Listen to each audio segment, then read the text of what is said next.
Être spirituellement aveugle, c'est ne pas voir le Christ. Et ne pas voir le Christ, c'est ne pas voir Dieu. Colossiens 1, 15, 16. Il est l'image du Dieu invisible, le premier-né de toute la création.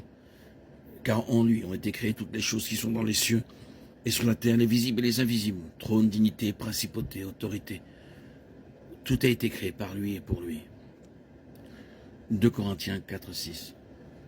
Car Dieu qui a dit que la lumière brille du sein des ténèbres, a fait briller la lumière de nos cœurs pour faire resplendir la connaissance de la gloire de Dieu sur la face de Jésus-Christ.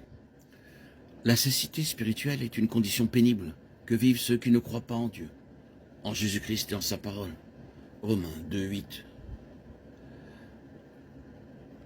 Mais à ceux qui, par esprit de rivalité, sont rebelles à la vérité et obéissent à l'injustice, correspond la colère et la fureur. 2 Thessaloniciens 2, 12. Afin que tous ceux qui n'ont pas cru à la vérité, mais qui ont pris plaisir à l'injustice, soient condamnés. Ceux qui rejettent le Christ sont perdus.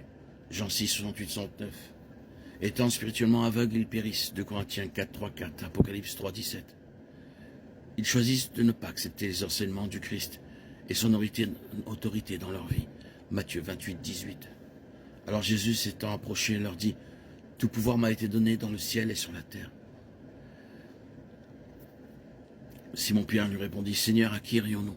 Tu as les paroles de la vie éternelle, et nous avons cru, et nous avons connu que tu es le Saint de Dieu. » Étant spirituellement aveugles, ils périssent. 2 Corinthiens 4, 3, 4. Et si notre évangile est encore voilé, il est voilé pour ceux qui périssent. Or, le Dieu de ce siècle a aveuglé l'intelligence des incrédules pour les empêcher de voir briller la splendeur de l'évangile de la gloire de Christ, qui est l'image de Dieu. Apocalypse 3, 17. Car tu dis, je suis riche, je suis heureux, et je n'ai besoin de rien, sans savoir que tu es malheureux, misérable, pauvre, aveugle et nu.